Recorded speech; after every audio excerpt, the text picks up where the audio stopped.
안녕하세요, 얀들입니다. 지금 한창 독일 미대 입시 시즌인데요.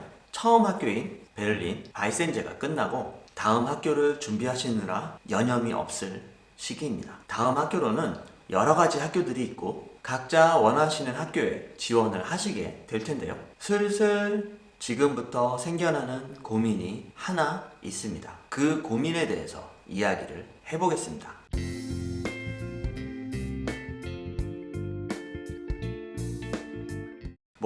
고민이란 여러 가지가 있겠지만 지금 여기에서 말하고자 하는 고민은 바로 내가 가진 마페가 하나밖에 없어서 어느 학교에 지원을 할 것이냐 하는 고민입니다. 어느 학교에 지원을 하는 것이 좋을까요? 라는 질문에 대해서는 저도 그 해답을 알 수가 없습니다.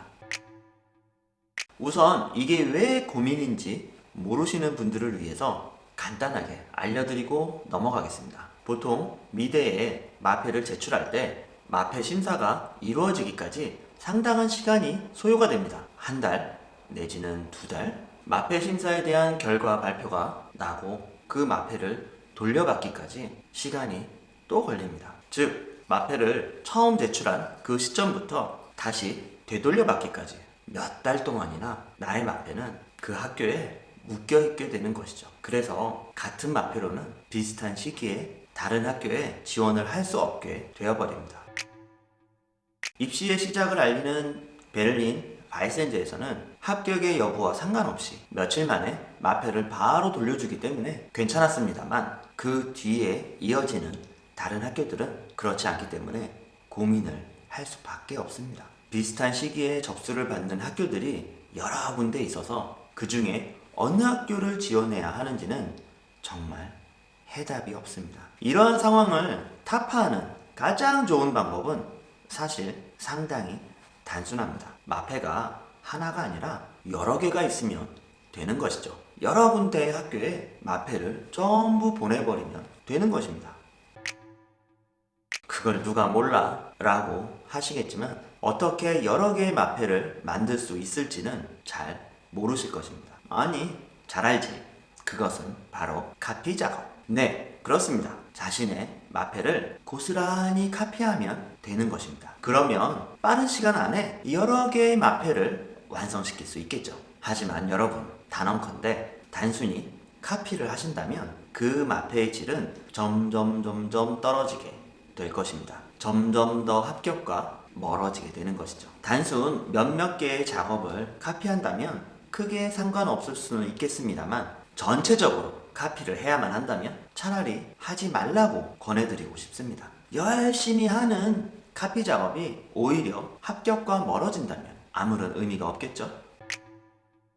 아니, 그러면 어떻게 여러 개의 마페를 만들어 카피 작업을 하지 않더라도 카피 작업과 같은 결과를 가져오고 그러면서도 퀄리티가 떨어지지 않는 그런 방법, 지금부터 그 방법에 대해서 알려드리겠습니다. 여러분, 기본적으로 하나의 그림을 그리고 나서 후에 똑같은 그림을 똑같이 그리는 행위가 좋지 않은 이유는 그렇게 카피를 하면 할수록 그림의 퀄리티, 느낌, 생동감 등 모든 부분에서 그 질이 떨어지기 때문입니다. 하지만 같은 결과를 내면서 그림은 오히려 더 좋아지게 만드는 방법은 바로 하나의 그림을 여러 장에 동시에 그리는 것입니다. 말만 들어보면 마치 하나의 그림을 그리면서 동시에 카피도 같이 하는 것처럼 들리지만 제가 말하는 것은 그것과는 완전히 다른 것입니다. 카피를 하는 것이 아니라 다르게 그리는 것입니다. 즉, 같은 그림이지만 다르게 그린다는 것입니다. 아주 쉽게 이해하기 위해서 음악에 비유한다면 하나의 곡을 다른 느낌으로 연주한다고 생각하시면 됩니다.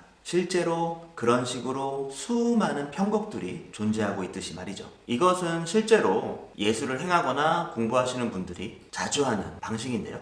일컬어서 동시작업이라고 합니다. 유화로 그림을 그리는 작가들이 많이 하는 방법에서 차용한 것입니다. 유화로 그림을 그릴 때는 때로 그 현 상태에서 더 진행을 하지 않고 우선은 말려야 할 때가 있습니다. 왜냐하면 말리지 않고 계속 그 위에다가 그림을 그리게 되면 지금 상태가 망가질 수 있기 때문이죠. 문제는 유화이다 보니 마르는데 시간이 너무 오래 걸려서 경우에 따라서는 며칠 또는 몇 주까지 기다려야 할 때도 있습니다. 기다리는 동안 그림을 그릴 수 없다면 완전 시간 낭비겠죠. 그래서 동시 작업이라는 방법을 씁니다. 여러 개의 작업을 동시에 그리는 방법인데요. 쉽게 말해 기다리는 동안 다른 그림을 그리는 것이죠. 작가들 아뜰리에를 방문하게 되면 작업 중인 캔버스가 여러 개 놓여져 있는 것이 바로 그 이유 때문입니다. 이와 같은 방법을 응용한 방법인데요. 여러분은 여러 개의 작업이 아닌 하나의 작업을 여러 개의 종이나 캔버스에 동시에 그리는 방법입니다. 이때 중요한 것은 똑같은 그림을 그린다고 해서 다 똑같이 그리는 것이 아니라는 점입니다. 작업을 조금 해보신 분들이라면 아마 이런 경험을 해보셨을 거라 생각되는데요. 그것은 바로 작업 도중 여기를 어떻게 칠할까? 이렇게 칠할까? 저렇게 칠할까? 또는 여기에 무슨 색을 칠하지? 이 색? 아니면 저 색? 이와 같은 선택의 기로에 놓일 때가 있습니다. 또는 원래는 이렇게 하려고 했었는데 저렇게 해보면 왠지 좋을 것 같은데 근데 원래 계획은 이거였는데 고민된다. 한번 해보고는 싶은데 그러면 원래 계획하고 멀어지게 되는데 어떻게 하면 좋지? 하는 고민이 생길 때가 있습니다. 그럴 때 고민할 거 없이 그냥 각각의 종이에 생각들을 다 펼쳐서 그리면 되는 것입니다. 그러면 여러 가지 버전을 가진 하나의 그림이 완성되는 것이죠. 이 또한 실제로 작가들이 작업하는 방식입니다. 하지만 하나의 버전을 전부 다 완성하고 나서 다른 버전으로 같은 그림을 이어서 그린다면 그러한 순간순간마다 떠올렸던 또는 고민했던 감각들이 잊혀지고 묻어지고 좋은 작업으로 이어지지 않습니다. 결국에 같은 그림을 연이어서 여러 장 그리나 동시에 여러 장 그리나 하나하나 그리는데 투자해야 하는 시간은 똑같으니 시간이 똑같이 들어가는 것은 다르지 않잖아 라고 생각하시기 쉽지만 아닙니다. 시간도 절약이 됩니다. 왜냐하면 그림을 그리면서 고민하는 시간을 절약할 수 있기 때문이죠. 그 고민의 시간 생각보다 여러분은 상당히 많이 잡아먹고 계실 것입니다. 그 고민으로 하루가 흘러가 버리기도 하고 며칠이 지나가 버리기도 합니다. 그러한 고민의 시간을 줄이는 것만으로도 단순 카피하는 작업보다 훨씬 좋다고 할 수 있겠습니다. 게다가 퀄리티도 떨어지지 않기 때문에 각각의 장들이 다 균등해지는 장점도 있습니다. 그리고 각각의 작업들을 하나씩 각각 다른 마패에 넣어주면 되는 것이죠. 이러한 방법으로 여러분들도 여러 개의 마패를 만들어 보시기를 바랍니다. 독일 미대 입시를 준비하시는 여러분들에게 조금이나마 도움이 되었으면 좋겠고요. 여러분들 모두 원하시는 학교에 합격하시기를 바랍니다. 저의 이야기가 도움이 되었다면 좋아요와 구독 꼭 눌러주세요. 감사합니다.